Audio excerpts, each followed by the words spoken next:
أيا طالب العلم قم لا تنم فإن الزمان أيا طالب العلم قم لا تنم فإن الزمان انقضى. نستعينه من يهده الله فلا مضل له ومن يضلل فلا هادي له وأشهد أن لا إله إلا الله وحده لا شريك له وأشهد أن محمدا عبده ورسوله. أما بعد فإن خير الحديث كتاب الله وخير الهدي هدي محمد صلى الله عليه وسلم وشر الأمور محدثاتها وكل محدثة بدعة وكل بدعة ضلالة وكل ضلالة في النار. يا أيها الذين آمنوا اتقوا الله حق تقاته ولا تموتن إلا وأنتم مسلمون. يا أيها الناس اتقوا ربكم الذي خلقكم من نفس واحدة وخلق منها زوجها وبث منهما رجالا كثيرا ونساء واتقوا الله الذي تساءلون به والأرحام إن الله كان عليكم رقيبا. يا أيها الذين آمنوا اتقوا الله وقولوا قولا سديدا يصلح لكم أعمالكم ويغفر لكم ذنوبكم ومن يطع الله ورسوله فقد فاز فوزا عظيما.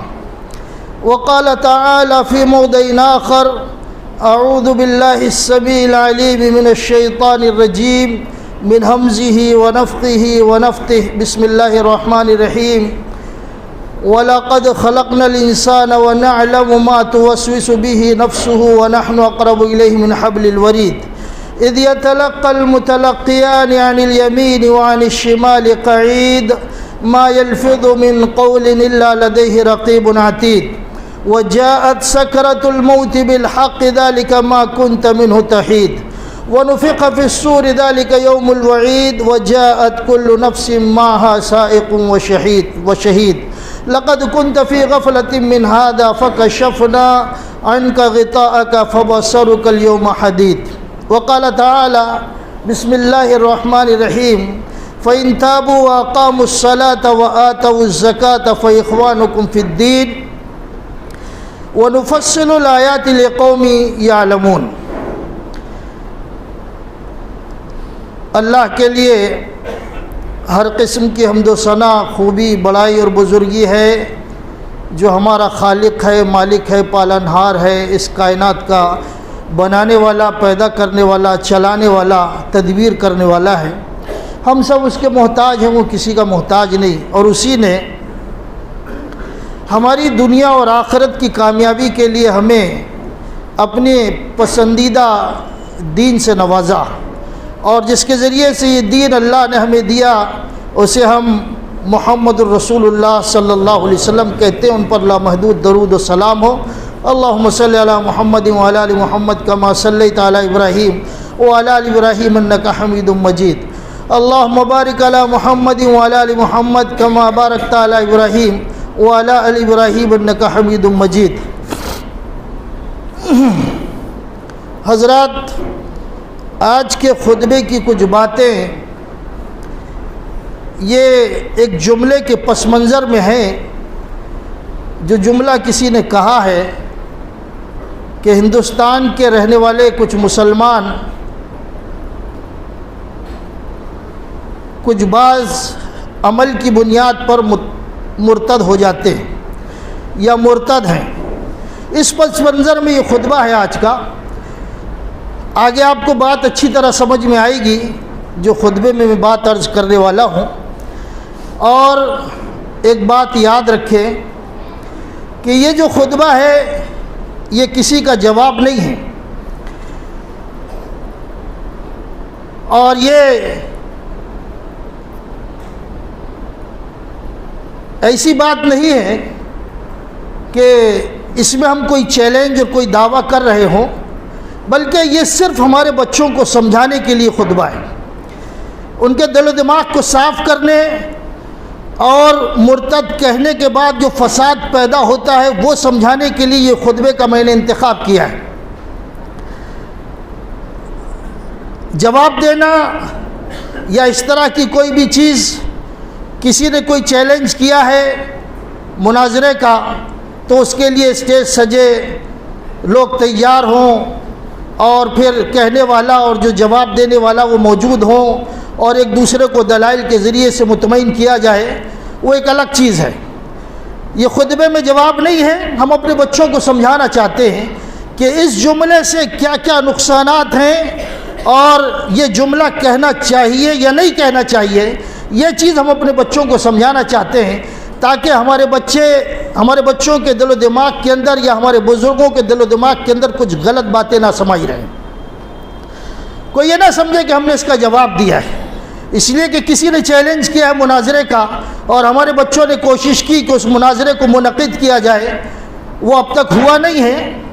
جواب تو اسی موقع پر دیا جائے گا جب سامنے والا تیار ہوگا۔ یہ ہمارے بچوں کو سمجھانے کے لیے بات ہے۔ میں نے قرآن مجید کی جو آیت پڑھی ہے، اللہ تعالیٰ نے پہلے کافروں کے حالات کو بیان فرمایا، سورہ توبہ کی 11 نمبر کی آیت ہے۔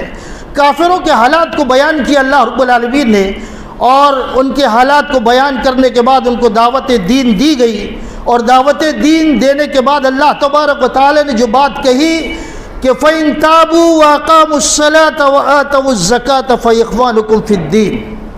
اللہ تعالیٰ فرماتا ہے کہ یہ کافر اگر کفر سے توبہ کر لیں، ایمان لے آئیں، کفر سے توبہ کرنے کے بعد ایمان لے آتے ہیں، وَأَقَامُوا الصَّلَاةَ اور نماز قائم کرنے لگتے ہیں، وَآتَوُا الزَّكَاةَ اور زکوٰۃ دینے لگتے ہیں، تو فَإِخْوَانُكُمْ فِي الدِّينِ یہ تمہارے دینی بھائی ہیں۔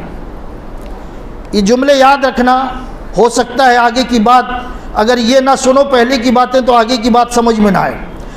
تو اللہ رب العالمین نے کافروں کو دعوت دی توحید کی کہ توحید قبول کر لو، توبہ اور استغفار کر کے اپنے کفر سے، اور نماز قائم کرو اور زکوٰۃ دو۔ اگر یہ کرتے رہو گے تو فَإِخْوَانُكُمْ فِي الدِّينِ تم لوگ دینی بھائی ہو۔ جو بھی اس طرح کا کام کرے گا وہ دینی بھائی ہے۔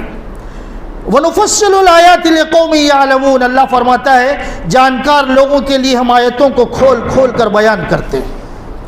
اور اللہ کے نبی محمد رسول اللہ صلی اللہ علیہ وسلم نے جو بات کہی ہے، عن عبداللہ ابن عمر رضی اللہ عنہما قال قال رسول اللہ صلی اللہ علیہ وسلم امرت ان اقاتل الناس حتى يشهدوا ان لا اله الا الله وان محمد رسول الله ويقيموا الصلاه ويؤتوا الزكاه فان فعلوا ذلك عصموا مني دماءهم واموالهم الا بحق الاسلام وحسابهم على الله۔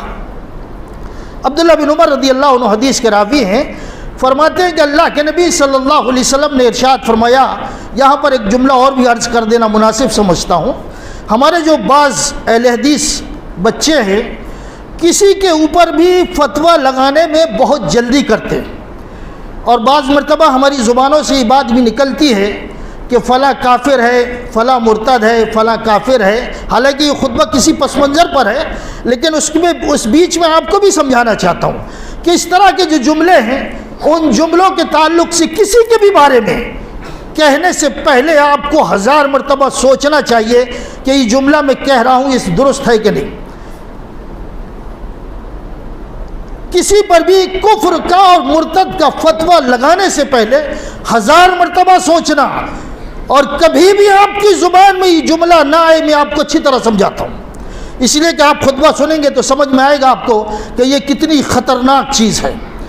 عبداللہ بن عمر رضی اللہ عنہ حدیث کے راوی ہیں، فرماتے ہیں کہ اللہ کے نبی صلی اللہ علیہ وسلم نے فرمایا امرت ان اقاتل الناس، میں حکم دیا گیا ہوں کہ میں لوگوں سے قتال کروں، لوگوں سے جہاد کروں، حتی یشہدوا ان لا الہ الا اللہ وان محمد رسول اللہ، یہاں تک کہ وہ لوگ گواہی دے دیں کلمہ توحید کی اور رسالت کی، گواہی دے دیں کہ اللہ کے علاوہ کوئی معبود نہیں، محمد اللہ کے رسول ہیں، اس بات کی گواہی دے دیں، وَيُقِيمُ الصَّلَاةَ اور نماز قائم کریں، وَيُؤْتُوا الزَّكَاةَ اور زکوٰۃ ادا کریں،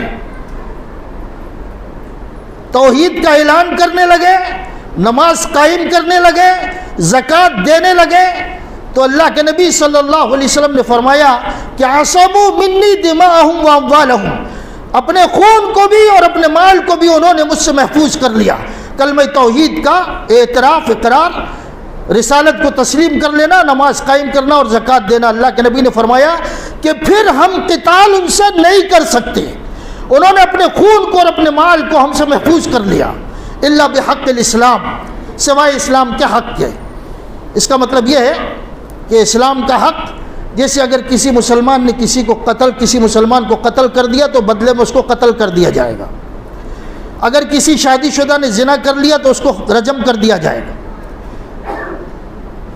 یہ اللہ کے نبی صلی اللہ علیہ وسلم نے جو بات ارشاد فرمائی کہ اسلام کے حق کے مطابق جو بھی اسلام کا حق ہے، یا پھر آدمی دین سے خارج ہو جائے، یا دین سے خارج ہو جائے، تو یہ 3 بنیادوں پر کسی کا قتل کیا جا سکتا ہے اور کسی کے اوپر قتل کا فتویٰ لگایا جا سکتا ہے.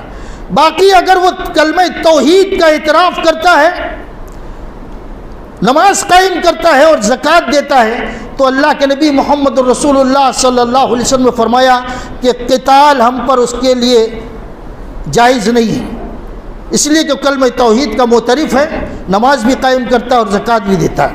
ایک الگ بات ہے کہ بہت سے ایسا دعویٰ کرنے والے نماز نہیں پڑھتے، شہر میں کوئی ان کو نماز پڑھتا ہوا نہیں دیکھتا ہے. ایک الگ چیز ہے ایسے لوگ جو اس طرح کا دعویٰ کرتے ہیں مرتد کا اور اس کا، ان کو خود کوئی نماز پڑھتے ہوئے نہیں دیکھتا. شرعی اعتبار سے ان کو کیا فتویٰ ثابت ہوتا ہے یہ تو وہ خود فیصلہ کر سکتے ہیں. لیکن اللہ کے نبی نے اس حدیث میں جو بات کہی ہے وہ ان کو سمجھانا چاہتا ہوں کہ اللہ کے نبی نے کہا توحید، نماز اور زکوٰۃ یہ مسلمان کی علامت ہے. اگر یہ کوئی کرتا ہے تو آپ اس کو کچھ نہیں کر سکتے، آپ اس سے جہاد نہیں کر سکتے، قتال نہیں کر سکتے، اور کسی بھی بنیاد پر بے وجہ آپ اس کو مرتد اور کافر نہیں کہہ سکتے بلا وجہ. آگے آپ کو سمجھاتا ہوں. ایمان کہتے ہیں الایمان تصدیق بالجنان، الایمان عند اہل السنت والجماعہ. یہ جملہ بھی یاد رکھیں کہ اہل السنہ والجماعہ جتنے بھی لوگ ہیں، اہل السنہ والجماعہ صحیح العقیدہ علماء، اس کائنات کے اندر جتنے بھی علماء ہیں صحیح العقیدہ اہل سنت والجماعت، انہوں نے ایمان کی جو تعریف کی ہے تصدیق بالجنان، دل سے اعتراف کر لینا، دل سے اعتراف کر لینا، وقول باللسان، اور زبان سے اس کا اقرار کرنا، اعتراف کرنا، اعلان کرنا، وعمل بالجوارح والارکان، اور اپنے جسم سے اپنے اعضاء سے عمل کر کے دکھانا، اس کو ایمان کہتے ہیں. اس کی بڑی لمبی تفصیل ہے جس کا یہاں موقع نہیں، آپ کو کچھ دوسری چیزیں میں سمجھانا چاہتا ہوں. یہ ایمان ہے اہل سنت والجماعت کے نزدیک. ایمان کی تعریف یہ ہے کہ دل سے اللہ اور اس کے رسول کا اعتراف کرنا، اور ایمانیات جتنی بھی ہیں اس کا اعتراف دل سے کرنا، پھر زبان سے اقرار کرنا، اعلان کرنا، اور پھر اپنے اعضاء سے عمل کر کے دکھانا، اس کو ایمان کہتے ہیں. یہ ایمان کب آدمی کے اندر سے نکلتا ہے یا آدمی ایمان سے خارج کب ہوتا ہے، اس کی بھی علماء کرام نے تعریف کی ہے کہ ترک الاسلام بعد الدخول، اسلام کا چھوڑ دینا اسلام میں داخل ہونے کے بعد، بالقول والعمل، آپ کے کسی بھی قول اور کسی بھی عمل سے اسلام میں داخل ہونے کے بعد آپ کسی بھی قول اور عمل سے اسلام کو چھوڑ دیں تو گویا کہ آپ اسلام سے خارج ہو گئے، آپ اسلام سے باہر نکل گئے، آپ نے اسلام کو چھوڑ دیا. یہ اعتقاد سے بھی ہو سکتا ہے، دشمنی سے بھی ہو سکتا ہے، مذاق کے طور پر بھی ہو سکتا، مذاق اڑانے سے بھی ہو سکتا ہے، اور پھر دین کا سرے سے انکار کر لینے کی ہی وجہ سے بھی ہو سکتا ہے. یہ اسلام سے آدمی خارج ہو جاتا ہے. اعتقاد، دشمنی، مذاق یا دین کو نہ ماننا، اس میں کسی بھی طرح کا کوئی فطور پیدا ہو تو آپ گویا کہ اسلام سے خارج ہو گئے، اسلام سے آپ خارج ہو گئے. یہ اسلام سے خارج ہونے کی وجوہات ہیں جو علماء کرام نے اور جو فقہ نے بیان کی ہے، اس کو اچھی طرح یاد رکھو. اور ایک بات اور بھی یاد رکھو، بہت اچھی طرح یاد رکھو کہ کسی کے اوپر بھی کفر کا فتویٰ لگانے سے پہلے یہ بات یاد رکھنا کہ موانع التکفیر بھی کوئی معنی اور کوئی مفہوم رکھتا ہے اور کوئی اصول اور کوئی ضابطہ ہے شریعت کے اندر. موانع التکفیر، آپ کسی پر بھی فتویٰ لگائیں کفر کا تو اس کے کچھ موانع ہیں، کچھ ممنوعات ہیں، کچھ منع کی ہوئی چیزیں ہیں، اس کا لحاظ کرتے ہوئے آپ کو کسی کے اوپر مرتد کا اور کفر کا فتویٰ لگانا ہے. موانع التکفیر کیا ہے؟ کوئی آدمی جاہل ہے، اس کو نہیں معلوم، کسی نے کوئی غلطی کر لی، جہالت کی بنیاد پر اگر اس سے کوئی چیز ہوئی ہے تو آپ اس کے اوپر کفر کا فتویٰ نہیں لگا سکتے۔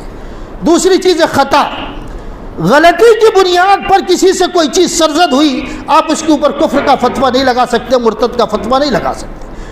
تعویل، کسی کے پاس کسی بھی عمل کے تعلق سے کوئی تعویل موجود ہے، یہ موانع التکفیر یاد رکھنا تو بات سمجھ میں آئے گی۔ کسی کے پاس کسی بھی عمل کی کوئی تعویل موجود ہے، وہ تعویل کرتا ہے اس عمل کی، تو اس کی وجہ سے وہ عمل وہ کر رہا ہے، آپ اس کے اوپر کفر کا فتویٰ نہیں لگا سکتے۔ جبر اور زبردستی، کوئی معاملہ کسی سے کوئی زبردستی کرایا جائے تو اس کی وجہ سے آپ اس کے اوپر مرتد کا اور کفر کا فتویٰ نہیں لگا سکتے۔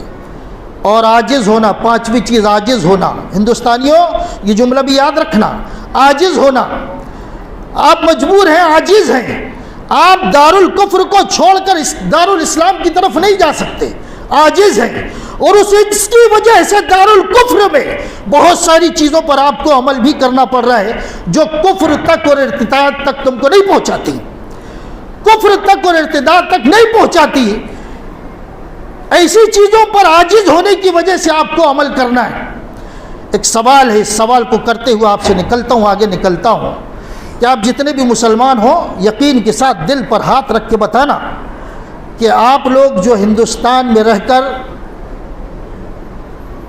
وارڈ ممبروں سے لے کر لوک سبھا کے چناؤ تک ووٹ دیتے ہو، تو جتنے بھی مسلمان ہیں وہ ووٹ جو دیتے ہیں، یہ ہمارا جو کینڈیڈیٹ ہے، یہ ہمارا جو آدمی ہے، یہ آدمی ہمارے معاشرے کی ہمارے لیے کام کرے گا، نالیاں بنوائے گا، سڑک بنوائے گا، گورنمنٹ کی جو سہولتیں وہ ہم کو پہنچائے گا، ہماری بات اوپر تک پہنچائے گا۔ اس نظریے سے مسلمان ووٹ دیتا ہے یا پھر اسلام کے خلاف تعاون کے لیے ووٹ دیتا ہے؟ دل پہ ہاتھ رکھ کے بتانا۔ آپ ووٹ دیتے ہیں کہ آپ کا جو ممبر ہے وہ ممبر آپ کے لیے جو آپ کے رفاہی کام ہے وہ کام کرائے گا، آپ کی بات اوپر تک پہنچائے گا، جو سہولتیں وہ آپ کو پہنچائے گا، وہ آپ تک لائے گا۔ اس نیت سے مسلمان ووٹ دیتا ہے، کوئی بھی مسلمان اسی نیت سے ووٹ دیتا ہے، اور اس نیت سے ووٹ دینے والا ہندوستان سے لے کر دنیا کے کسی بھی ادارے کا اور کسی بھی بڑے مولوی کا اور کسی بھی مفتی کا کوئی فتویٰ بتاؤ کہ اس نیت سے دینے والا ووٹ دینے والا مرتد ہے، یہ کافر ہے۔ ہم کنویں کے مینڈکوں کی بات نہیں کرتے، دڑبے کے اندر رہ کر بات کرنے والوں کی بات نہیں کرتے، عالمی پیمانے پر اس نیت سے کوئی بھی آدمی ووٹ دیتا ہے تو کیا کسی کا فتویٰ موجود ہے کہ وہ مرتد ہو گیا، وہ کافر ہو گیا؟ ہندوستان میں رہ رہے ہو، اور موانع التکفیر میں نے آپ کو سمجھایا ہے، کبھی بھی فتویٰ دینے سے پہلے جو اصول اور ضابطے ہیں اس کو اچھی طرح یاد رکھنا۔ اور ایک اور چیز ہے، ایک اور اصول، یہ تو سب مناظری کی باتیں تھیں، یہ عوام کے سمجھنے کی بات نہیں تھی، لیکن آپ کو ایک اور چیز بتاتا ہوں۔ الضرورات تبیح المحظورات۔ کبھی کبھی ایسا بھی ہوتا ہے کہ بہت ساری منع کی ہوئی چیزیں کبھی کبھی بعض مرتبہ کسی مسئلے کی بنیاد پر وہ مسلمانوں کے لیے جائز ہو جاتی ہیں۔ یہ بھی ایک شرعی اصول ہے، الضرورات تبیح المحظورات، کہ کبھی کبھی بہت سے مسائل جو مسلمانوں کے لیے واقعی حرام کی ہوئی چیزیں وہ کبھی کبھی مسلمانوں کی مصلحتوں کی بنیاد پر ان کے لیے جائز ہو جاتی ہیں۔ یہ شرعی اصول اور ضابطہ ہے، یہ مناظراتی باتیں ہیں لیکن میں آپ کو سمجھا رہا ہوں کہ ایسا بھی ہوتا ہے اور یہ بھی شریعت کا اصول ہے۔ اس اصول کو بھی سامنے رکھ کر بات کو اچھی طرح سمجھنا۔ بہرحال ہم ہندوستان میں رہتے ہیں اور کسی نے بات کہی کہ لوگ مرتد ہیں، ووٹ دینے کی بنیاد پر یہ فیصلہ، یہ فتویٰ عرب کے علماء سے لے کر دیگر ممالک کے جتنے بھی بڑے بڑے مفتی ہیں، کسی کا کوئی فتویٰ ایسا منقول نہیں ہے کہ اس نیت سے جو میں نے نیت بتائی ہے، اس نیت سے ووٹ دینے والا مرتد یا کافر ہے۔ اب اگر کوئی آدمی یا آپ میں سے کوئی آدمی یہ ذہن رکھتا ہے اور کسی کو بھی کسی بھی بنیاد پر مرتد اور کافر کہتا ہے تو اس کو یہ اصول یاد رکھنا چاہیے شریعت کا۔ ایما رجل قال لاخیہ یا کافر، جتنی بھی حدیث بیان کروں گا انشاءاللہ سب کی سب صحیح ہوں گی، بخاری مسلم کی ہوں گی یا دیگر کتب سے ہوں گی، وہ صحیح سند کے ساتھ ثابت ہوں گی، اس میں سے کوئی بھی انشاءاللہ ضعیف سند کے ساتھ نہیں ہوگی۔ ایما رجل قال لاخیہ یا کافر، جس آدمی نے بھی اپنے کسی بھائی کو کافر کہا تو فقط با بہا احدہما، بخاری و مسلم کی حدیث ہے۔ مسلم کی دوسری حدیث میں ہے کہ ان کان کما قال والا رجعت علیہ۔ اہل حدیثوں اس جملے کو یاد رکھنا، اللہ کے نبی صلی اللہ علیہ وسلم اگر آپ نے کسی کو کہا کافر تو کافر کہنے کی وجہ سے یہ جو جملہ ہے یا تو سامنے والے پر یہ ثابت ہوگا یا پھر اگر وہ اس کا مستحق نہیں تو یہ جملہ آپ کے اوپر لوٹ جائے گا۔ بہت سنگین معاملہ ہے، اس کو ہلکے میں مت لینا۔ اگر آپ کی زبان سے کسی کے لیے مرتد کا لفظ نکل رہا ہے اور کسی کے لیے کافر کا لفظ نکل رہا ہے تو انتہائی سنگین معاملہ ہے۔ جس نے بھی کسی مسلمان کو کافر کہا، مرتد کہا، اور اگر واقعی وہ آدمی وہ نہیں ہے تو یہ جملہ کہنے والے کی طرف لوٹ جاتا ہے، یعنی وہ جو جملہ کہنے کی وجہ سے کفر میں چلا جاتا ہے، کہنے والا کفر میں چلا جاتا ہے۔ احمد بن حنبل رحمۃ اللہ علیہ یہ جہمیوں سے بات کر رہے تھے، تو جہمیوں سے بات کرتے ہوئے انہوں نے کہا کہ جو جملہ تم لوگ کہتے ہو اگر میں کہوں گا تو میں کافر ہو جاؤں گا۔ جو جملہ تم کہہ رہے ہو وہ جملہ اگر میں کہوں گا مسلمانوں کے تعلق سے تو میں کافر ہو جاؤں گا۔ وہ بڑے بڑے جید علماء جانتے تھے اس کی نزاکت کو اور اس کی سنگینی کو کہ اگر ہم کسی کے لیے کفر کا اور مرتد کا لفظ استعمال کر رہے ہیں تو یہ کس طرح کی بھیانک صورت اختیار کرتا ہے۔ اللہ کے نبی صلی اللہ علیہ وسلم نے دوسری حدیث میں کہا، آپ نے فرمایا ما اکفر رجل رجلا قط، جب کبھی بھی کسی بھی آدمی نے کسی کو کافر کہا، کسی کو بھی کافر کا الا با بہادہما، تو یہ دونوں میں سے کسی ایک پر ثابت ہوگا، یا تو کہنے والا کافر ہوگا یا جس کو کہا جا رہا وہ کافر ہوگا۔ اور اللہ کے نبی نے آگے ارشاد فرمایا کہ وَإِلَّا، اگر ایسا نہیں ہے جس کے لیے آپ نے کفر کا لفظ کہا ہے، اگر ایسا نہیں ہے وہ کافر نہیں ہے تو یہ جملہ کہنے کی وجہ سے کفر بالتکفیر، وہ آدمی کہنے والا کافر ہو گیا۔ میں نے کہا کوئی حدیث میں ادھر ادھر سے بیان نہیں کروں گا، جو حدیث ہے بخاری اور مسلم کی حدیث ہے، طبرانی کی حدیث ہے اور صحیح سند کے ساتھ ہے۔ کسی کو آپ نے کافر کہا کبھی بھی، اور اگر وہ آدمی کافر نہیں ہے تو آپ اس کو کافر کہنے کی وجہ سے کافر ہو جاتے ہیں۔ کیا آپ معمولی سمجھتے ہیں کسی کو مرتد کہنا، کسی کو کافر کہنا؟ بہت معمولی چیز ہے۔ ایک دوسری حدیث میں اللہ کے نبی صلی اللہ علیہ وسلم ارشاد فرمائیے، طبرانی کی حدیث ہے، بخاری مسلم کی حدیث تھی جو میں نے بیان کی اوپر، طبرانی کی حدیث ہے۔ اللہ کے نبی صلی اللہ علیہ وسلم نے فرمایا اذا قال الرجل لاخيه یا کافر فانما قتله یا قتله، جس کسی نے بھی کسی بھی بھائی کو کافر کہا تو وہ اس کے قتل کرنے کے برابر ہے۔ کسی کو کافر کہا آپ نے تو گویا کہ آپ نے اس کا قتل کر دیا، کسی کو بھی کافر کہا تو گویا کہ آپ نے اس کو قتل کر دیا۔ کسی مسلمان کو قتل کرنے کا جرم کیا ہے وہ آپ اچھی طرح جانتے ہیں، اس کی سزا کیا ہے، اس کا عذاب کیا ہے یہ آپ اچھی طرح جانتے ہیں، تو کسی کو کافر کہنا اس کو قتل کرنے کے برابر ہے۔ ایک اور حدیث اللہ کے نبی صلی اللہ علیہ وسلم نے اس میں ارشاد فرمایا کہ لا یرمی رجل رجلا، کسی بھی آدمی نے بالفسوق، کسی بھی آدمی کو فاسق کہا یا کسی بھی آدمی کو آدمی نے کافر کہا، آپ نے کسی کو کافر کہا یا کسی کو آپ نے فاسق کہا تو کفر اور فسق کی نسبت کسی کی طرف کرنے کی وجہ سے اگر وہ چیز اس کے اندر موجود نہیں ہے تو اللہ کے نبی صلی اللہ علیہ وسلم فرماتے ہیں کہ یہ کفر اور فسق کا جو فتویٰ ہے اسی آدمی کی طرف لوٹ جاتا ہے، اسی آدمی کی طرف لوٹ جاتا ہے، کہنے والا کافر ہو جاتا ہے، کہنے والا فاسق ہو جاتا ہے۔ کیا آپ یہ سمجھتے ہیں کہ کسی بھی بنیاد پر آپ کسی کو کافر کہہ دیں، مرتد کہہ دیں بلا وجہ کسی کو؟ اور جانتے ہو یہ جو چیز ہے کیسے شروع ہوئی؟ حضرت عثمان رضی اللہ عنہ کا آخری زمانہ ہے اور آخری زمانے میں پھر حضرت علی اور حضرت معاویہ کا زمانہ آیا ہے۔ ایک فرقہ پیدا ہوا تھا خوارج کا فرقہ پیدا ہوا تھا، ناحق مسلمانوں کو کافر کہنے کی بدعت یہاں سے شروع ہوئی۔ خوارج یہ حضرت عثمان کے آخری زمانے میں، حضرت علی اور حضرت معاویہ کے زمانے کے لوگ ناحق مسلمانوں کو کافر کہنے کی بدعت خوارج سے شروع ہوئی۔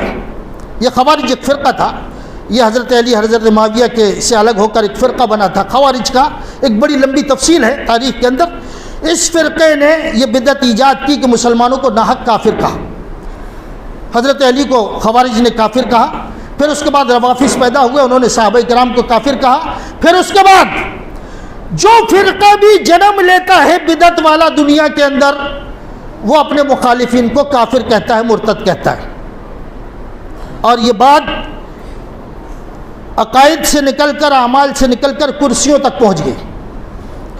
بات ایسی نہیں کر رہا ہوں ہوا میں، عقائد اور اعمال سے نکل کر یہ بات کرسیوں تک پہنچ گئی.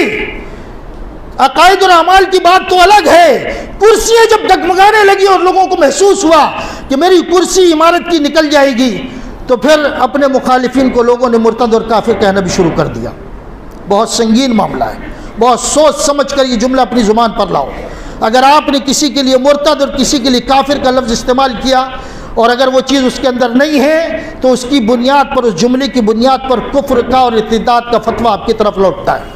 بات بڑی لمبی ہے. یہ جو حدیثیں ہیں، چند حدیث میں نے آپ کو بیان کی کہ اگر آپ نے کسی پر کفر کا فتویٰ لگایا ہے، کسی کو مرتد آپ نے کہا ہے، اور اگر وہ اس کا مستحق نہیں، وہ چیز اس کے اندر موجود نہیں، تو وہ جملہ آپ کی طرف لوٹ جاتا ہے اور آپ کافر ہو جاتے ہیں، آپ فاسق ہو جاتے ہیں. ایک اور چیز جو آپ کو سمجھانا چاہتا ہوں، وہ بہت اچھی طرح ہمارے بچوں کو سمجھ میں آئے گی.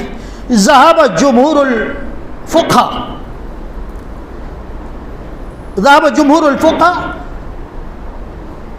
ان المسلم لا يرث المرتد. جمہور علماء جتنے بھی ہیں دنیا کے، اس میں جمہور علماء کا یہ فتویٰ ہے کہ کوئی بھی مسلمان کسی مرتد کا وارث نہیں ہو سکتا. جملہ یاد رکھنا، کوئی بھی مسلمان کسی بھی مرتد کا وارث نہیں ہو سکتا جس نے اسلام کا انکار کیا. مرتد کون ہوتا ہے؟ جو اسلام کا انکار کر دے، اعتقاد کے طور پر، دشمنی کے طور پر، استہزاء مذاق کے طور پر، یا دین کا ہی انکار کر دے، وہ مرتد ہو گیا. تو کوئی بھی مسلمان، آپ جو جملہ کہہ رہے ہو اس کی سنگینی آپ کو سمجھانا چاہتا ہوں، کوئی بھی مسلمان کسی مرتد کا وارث نہیں ہو سکتا.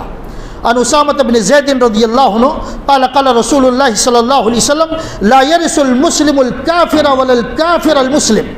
بخاری مسلم کی حدیث ہے. میں نے کہا کہ ادھر ادھر کی حدیث نہیں بیان کروں گا، بخاری مسلم کی صحیح سند کے ساتھ. اللہ کے نبی صلی اللہ علیہ وسلم نے ارشاد فرمایا کوئی بھی مسلمان کسی کافر کا وارث نہیں ہو سکتا اور کوئی کافر کسی مسلمان کا وارث نہیں ہو سکتا.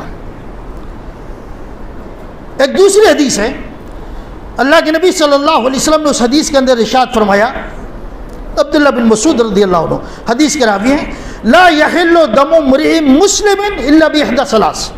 کسی بھی مسلمان کا خون تین چیزوں کے علاوہ جائز نہیں ہے. یا تو آدمی کسی کا قتل کرے، یا پھر شادی شدہ ہو زنا کر لے تو اس کو رجم کر دیا جائے گا، یا المارق عن الدین، یا دین سے نکل جائے، والتارک للجماع، اور جماعت کو چھوڑ دے. دین سے نکل جائے اور جماعت کو چھوڑ دے، دین سے نکل جائے، جو جملہ حدیث کے اندر ہے المارق من الدین، دین سے نکل جائے، یعنی دین سے نکل جائے، والتارک للجماع، اور جماعت کو چھوڑ دے، تو یہ آدمی کا خون جائز ہے. ایک سوال کرتا ہوں، تنقید نہیں ہے. کسی بھی مسلمان نے اگر کسی بھی ممبر کو ووٹ دیا اس نیت سے کہ یہ آدمی ہمارے معاشرے کے لیے کام کرے گا، ہماری نالی، سڑک، روڈ، راستے، ہماری سہولت، ہماری بات اوپر تک پہنچائے گا، یہ دین سے نکلنے کا کوئی سبب ہے؟ میرے نوجوان بھائیوں، ذرا سنجیدگی سے سوچنا، کسی بات کے پیچھے مت جاؤ. سنجیدگی سے سوچو کہ یہ جملہ دین سے نکلنے والا جملہ ہے، یہ مرتد والا جملہ ہے، یہ عمل یہ مرتد کا ہے. باقی اور جتنی وجوہات ہیں اس کے بارے میں بحث نہیں، کہ صرف یہ بات کہ کیا یہ چیز دین سے نکلنے والی چیز ہے، اور اگر نہیں ہے تو کس وجہ سے آپ مرتد کا فتویٰ لگا رہے ہیں، ارتداد کا فتویٰ آپ کیوں لگا رہے ہیں. اور اس میں سمجھنے والی جو بات ہے وہ بات گرچہ کہ چوٹ کرتی ہے لیکن کہنے سے رکوں گا نہیں، اس لیے کہ مجھے اپنے بھائیوں کو، اپنے نوجوانوں کو سمجھانا ہے. آپ کے دادا ووٹ دیتے تھے، آپ کے باپ ووٹ دیتے ہیں، اور آپ کے باپ سے جو جائیداد ملی آپ نے لے لی، اسی گھر میں آپ رہ رہے ہو، جو جائیداد تقسیم ہوئی وہ آپ نے لے لی. آپ تو ووٹ دینے والے کو مرتد کہہ رہے ہو، اور آپ کے باپ کو جو زمین جائیداد ملی وہ چیز آپ نے لے لی. مرتد کا مال مسلمان کے لیے حرام ہے، آپ نے کیسے لی؟ یہ جملے کی سنگینی سمجھا رہا ہوں، کسی پر چوٹ نہیں کر رہا ہوں. یاد رکھنا اچھی طرح کہ جب آپ نے کسی کو مرتد کہا ووٹ دینے والوں کو، اور اگر وہ آپ کا باپ ہے تو اس کی جو جائیداد ہے، اس کا جو مکان ہے، اس میں آپ رہ رہے ہیں، اس کا استعمال کر رہے ہیں، جبکہ اس کی وراثت آپ کے لیے حلال نہیں ہے، تو کیسے آپ اس چیز کا استعمال کر رہے ہیں؟ کیسے استعمال کر، مجھے جواب دو آپ کہ کیسے آپ استعمال کر رہے ہیں؟ جس لڑکی سے آپ نے شادی کر کے لایا، اس کے پاس ووٹر کارڈ تھا، وہ ووٹ دیتی تھی شادی کے پہلے، اس سے آپ نے نکاح کر کے لایا، تو جب وہ ووٹ دیتی تھی اس کے پاس ووٹر کارڈ تھا، اس سے آپ نے نکاح پڑھایا، تو وہ تو مرتد تھی، آپ کا نکاح کیسے ہوا؟ سوال کا جواب دو مجھے.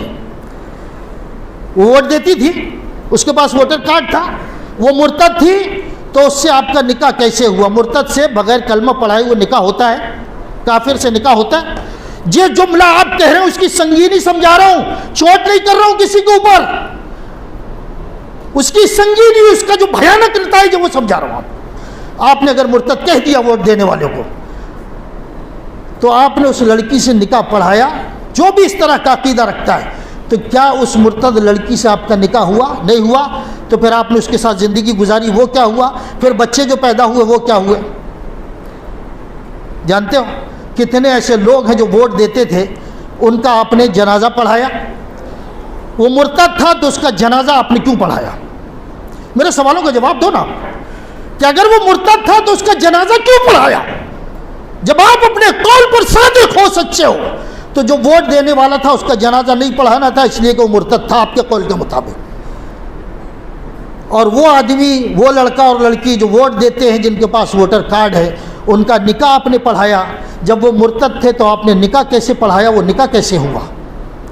جو جملہ آپ کہہ رہے ہیں اس کی سنگینی آپ کو سمجھا رہا ہوں، اس کا نکاح کیسے ہوا یہ مجھے سمجھاؤ.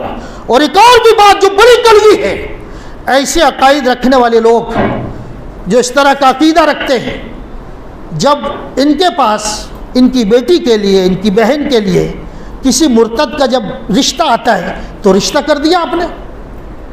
مرتد کو اپنی بیٹی کیسے دیا؟ مرتد کو اپنی بہن کیسے دیا؟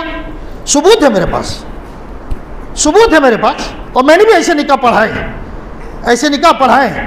ایسے عقیدہ رکھنے والوں کی بیٹی اور بہن جو لوگوں کو ووٹ دینے کی بنیاد پر مرتد کہتے ہیں، ان کے گھر کی بیٹی انہوں نے بیاہی ایسے لوگوں کے ساتھ جو ووٹ دیتے ہیں، بہن کو بیاہیا ایسی جگہ جو ووٹ دیتے ہیں.